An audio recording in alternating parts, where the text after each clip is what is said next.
Assalamualaikum warahmatullahi wabarakatuh. Waalaikumsalam. Alhamdulillahirrabbilalamin. Assalatu wassalamu ala asrafil anbiya'i wal mursalin Sayyidina ya maulana Muhammadin wa ala alihi wa ashabihi wa sallim ajma'in. Segala puji bagi Allah, Tuhan alam semesta yang telah memberikan kita nikmat sampai dengan hari ini.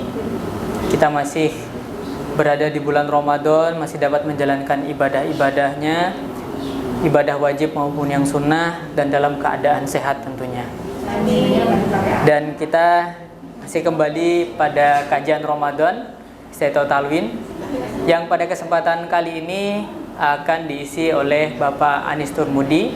Beliau merupakan dosen program studi S1 Manajemen dari Istiato Talwin.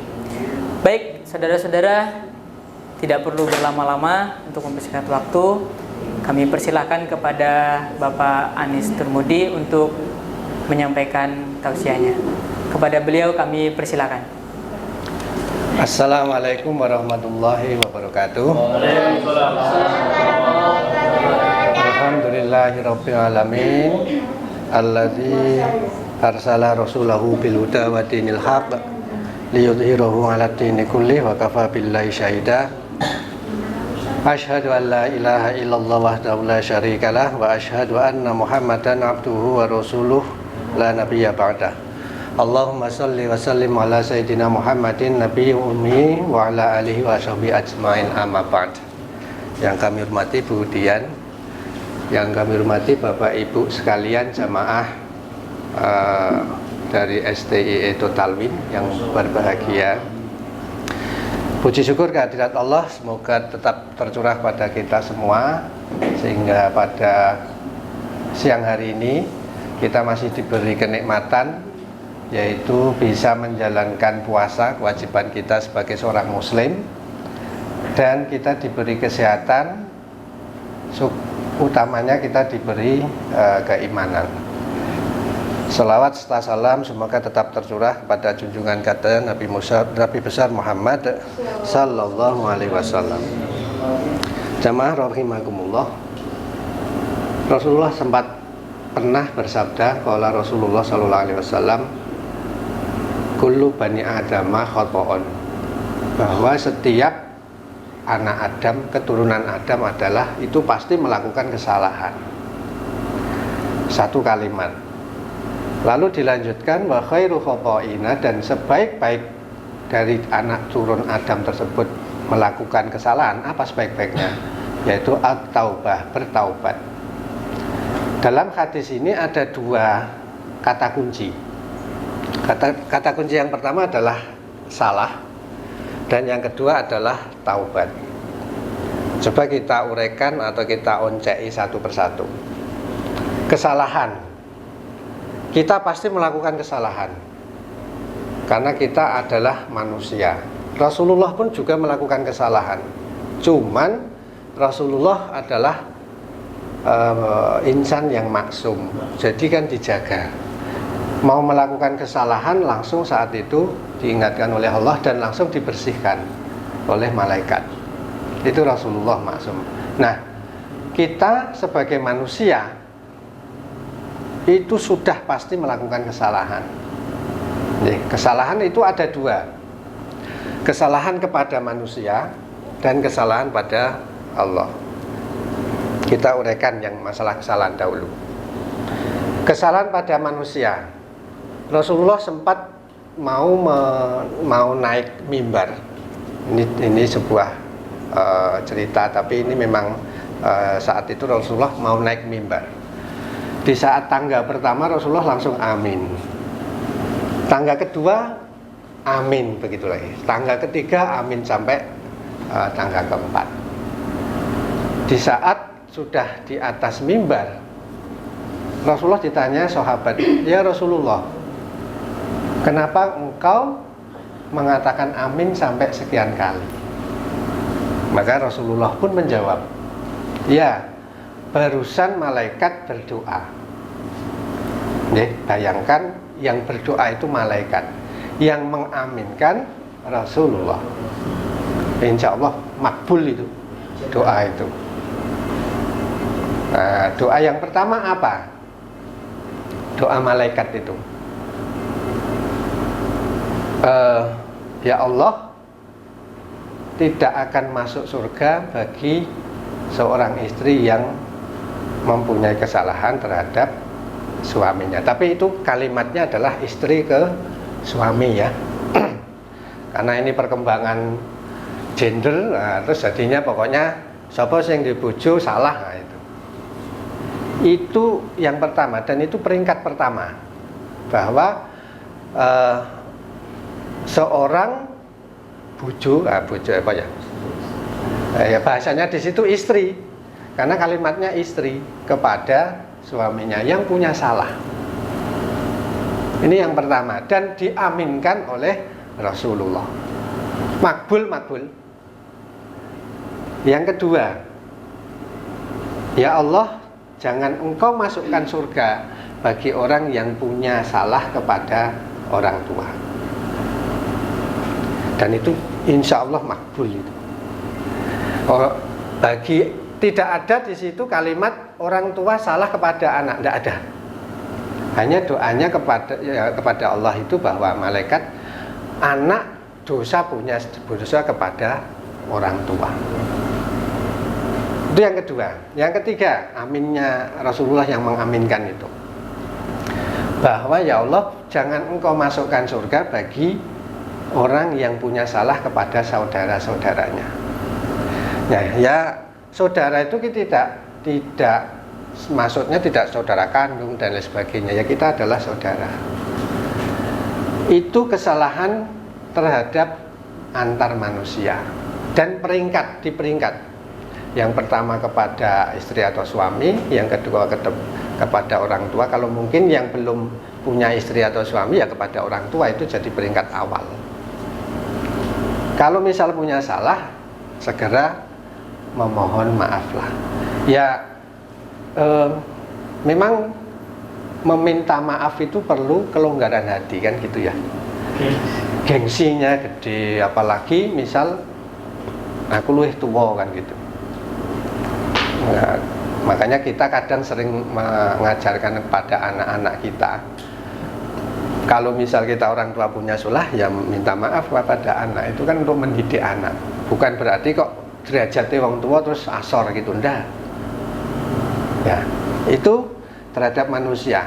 Nah, ini kan cuman sebuah momen setelah puasa terus nanti lebaran, dan ini adat di Indonesia. Setelah di saat lebaran kita mohon maaf ke antar manusia tadi. Ini hanya sebuah adat. Kok nanti lebaran kita selama puasa itu habluminallahnya itu kan kita sudah godok sebulan, disempurnakan lagi menjadi habluminanas. Kita memohon maaf kepada sesama manusia, yaitu tadi peringkatnya.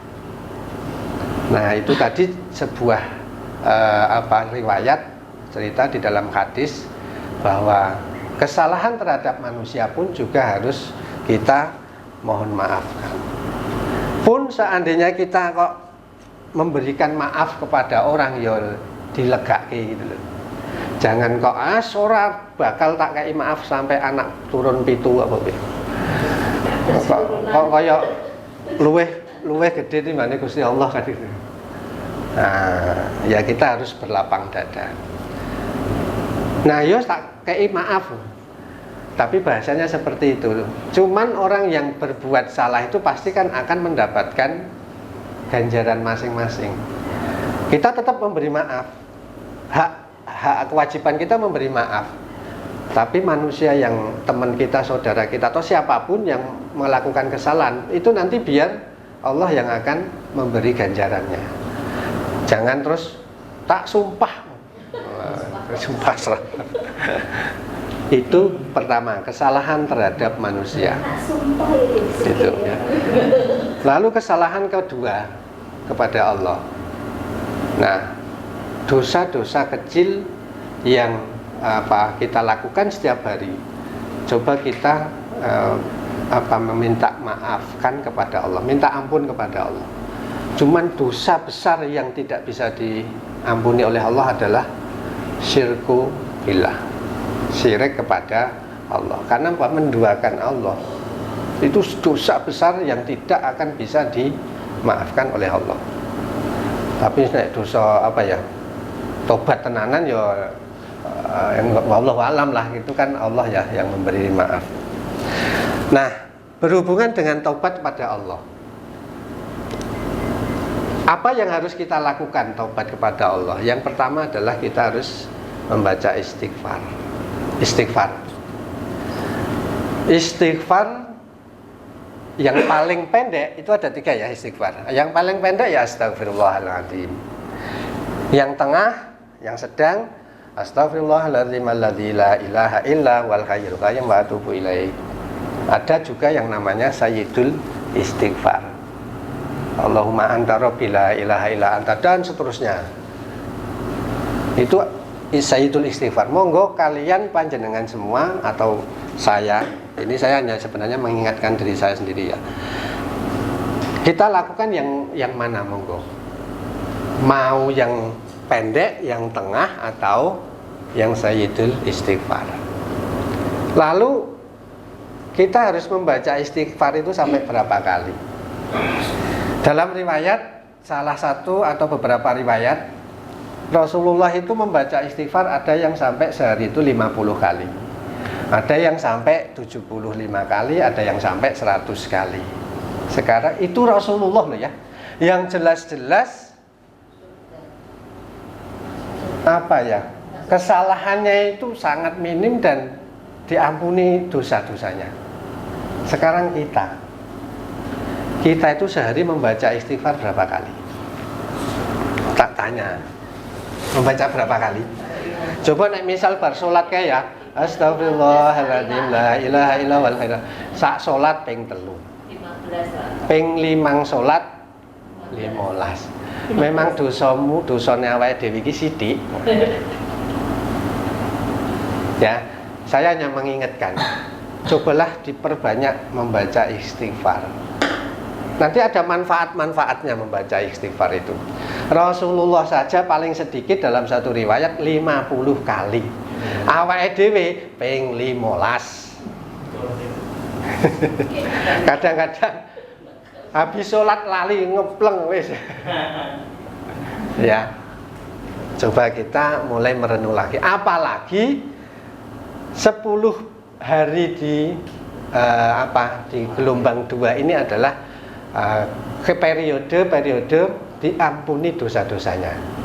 Jadi 10 hari kedua di bulan Ramadan ini adalah diampuni dosa-dosanya. Kita perbanyak istighfar. Makanya man soma Ramadana, man koma Ramadana, siapa yang berdiri atau melakukan sholat di malam hari di bulan Ramadan, maka akan diampuni dosa-dosa. Yang di situ maksudnya gini, di saat kita sholat malam, sholat tarawih dan lain sebagainya, itu kan disuruh memperbanyak Allahumma innaka ngafun, ya Allah engkau adalah maha pengampun, tuhibbul afwa fa'fuani, engkau senang dengan orang-orang yang mohon ampun, maka ampunilah aku. Itu kan suruh memperbanyak agar apa? Agar dosa-dosa kita itu ya diampunilah gitu. Nah, istighfar itu sudah, monggo nanti kita lakoni sendiri-sendiri, nggak usah dicek, nggak usah diabsen. Pokoknya istighfar nanti ping 100 apa ping 50 aku nggak akan takon. Nanti masing-masing. Nah, sekarang manfaat istighfar terakhir ini. Mohon maaf saya bawa kepean. Tadi baru tak catat tadi. Yang pertama adalah menghapus dosa. Ini pasti ya, karena kita beristighfar. Menghapus dosa itu berdasar surat Al-Anfal, wa ma kanallahu mu'adzibahum wa hum yastaghfirun. Wa ma kanallah, dan tidak ada Allah, mu'adzibahum, mengazab mereka, wa hum, dan mereka yastaghfirun, mereka beristighfar. Allah tidak akan mengazab manusia selama manusia itu beristighfar. Ini sudah dinas oleh Allah. Dan Allah sudah berjanji dan sudah yang mungkin tadi panjenengan baca tadi loh, Al-Anfal tadi loh. Allah akan memastikan kalau manusia beristighfar tidak akan diadab. Artinya kalau kita beristighfar itu ya diampuni oleh Allah. Ya istighfar kita ya tenanan lah. Tapi dibiasakan. Bahasa kalau kadang-kadang kita setiap apa itu, kalau misal kita terbiasa itu astagfirullahaladzim gitu. Ada muni misuh, lagi kesandung langsung misuh. Tapi kalau kita astagfirullahaladzim berarti awake dhewe lagi melakukan kesalahan. Manfaat yang kedua itu mendapat kebaikan dunia. Nanti dilihat di surat Hud ayat 3 ya. Wa anistaghfiru rabbakum, barang siapa yang beristighfar kepada Tuhan kalian, summa tubu ilaihi, kemudian bertaubat kepadanya, yumati'ukum mata'an hasanan, dia akan mendapatkan sebuah kebaikan di hidup kita di dunia, apalagi besok di akhirat. Ini nas saya ambil di Quran surat Al-Hud. Yang ketiga, karena tadi sudah diketik hitung menit loh ya. Oh 15 menit diralat. Yang ketiga, Allah akan menurunkan hujan dan memberikan rezeki pada kita. Nah ini dalam surat Hud ayat 52 dan sama surat Nuh ayat 12. Barang siapa yang wahai kaum istaghfiru, wahai kaum yang beristighfar, kalau memperbanyak nanti beristighfar, nanti Allah akan yursilus sama, Allah akan menurunkan dari langit. Kalau di dalam An-Nuh tadi yursilus sama ma'an, air. Tapi yang berkah, air yang berkah, bukan air yang menjadi balak kepada kita. Artinya bahwa istighfar kita itu menunda sebuah bala. Oh berarti sing tsunami kae dhisik berarti akeh dosa, wallahu alam ya, karena itu ada beberapa pandangan lah. Kita bisa simpulkan apa gitu. Yang jelas kalau kita memperbanyak istighfar, Allah akan menurunkan hujan yang berkah dan memberikan kebaikan kepada kita. Lalu di dalam Al-Quran itu ada yang nanti di dalam hadis ya ada. Barang siapa yang bertakwa, mayattaqillah, barang siapa yang bertakwa pada Allah, maka di situ akan diberi jalan keluar, wa yarzuqu min haitsu la yahtasib, dan akan diberi rezeki yang tidak disangka-sangka. Itu dalam Al-Quran. Tapi dalam hadis, barang siapa yang beristighfar sama, dia akan dibantu permasalahannya, dan bayar zuku min haitsu la yahtasib, dan akan mendapatkan rizki yang tidak disangka-sangka. Ini jaminan oleh Allah. Percaya ora percaya, percaya. Perbanyaklah istighfar. Di saat kita punya kesulitan di dunia, perbanyaklah istighfar. Mohon kepada Allah. Kalau kita sudah dekat terhadap Allah, artinya berarti kita dosa-dosa kita itu kan diampuni. Kalau dosa sudah diampuni, hati kita dekat sama Allah, kita berdoa itu kan terkabul kan, makbul kan. Itu logika kita. Tapi sudah dinas oleh Allah bahwa barang siapa yang memperbanyak istighfar, di situ akan dijamin. Apakah sebuah jaminan nanti harus banyak duit ya? Itu wallahu alam. Duit sithik ning barokah banyak. Duit akeh malah jadi balak juga banyak. Nah, itu karepe awake dhewe. Karepe akeh ning barokah. Itu ya. Lalu yang keempat, membuat doa kita terkabulkan. Nah itu tadi sudah saya sampaikan, itu juga di Al-Hud, surat Hud ayat 61. Nanti dibuka ya. Saya tidak baca panjang lebar nanti. Itu yang bisa saya sampaikan. Jadi intinya bahwa manusia termasuk kita adalah punya salah dan dosa. Sebaik-baik kita, sebaik-baik manusia kalau punya salah dan dosa adalah bertaubat, baik kepada manusia maupun kepada Allah. Caranya bertaubat atau meminta maaf pada manusia ya datangi. Kadang-kadang ditatangi nggak bisa ya gawake apalah bingkisan. Nah, kalau kepada Allah tinggal memperbanyak istighfar, lalu hati kita itu mantep, jangan diulang lagi dosanya. Dan manfaat-manfaat istighfar tadi apa sudah kami sampaikan. Sebenarnya lebih dari 5, tapi yang saya sampaikan hanya 5. Seperti itu, ini tidak ada diskusi Pak? Tidak ada. Jadi, terima kasih. Kurang lebihnya mohon maaf. Apabila ada kesalahan itu dari diri saya, dan kalau ada kebaikan itu dari Allah Subhanahu wa taala. Wal-'afwu minkum. Assalamualaikum warahmatullahi wabarakatuh. Waalaikumsalam warahmatullahi wabarakatuh. Demikian tadi para jemaah yang disampaikan Pak Anies tentang taubat dan istighfar. Semoga Allah memberikan kemudahan kita untuk mencerna ilmu itu dan mengamalkan ilmu tersebut, dan semoga menjadi ilmu yang barokah untuk kita semuanya. Baik, sekian untuk hari ini kajian Ramadan pada hari ini bersama Bapak Anies Tumudi. Sampai ketemu pada kajian-kajian berikutnya. Assalamualaikum warahmatullahi wabarakatuh.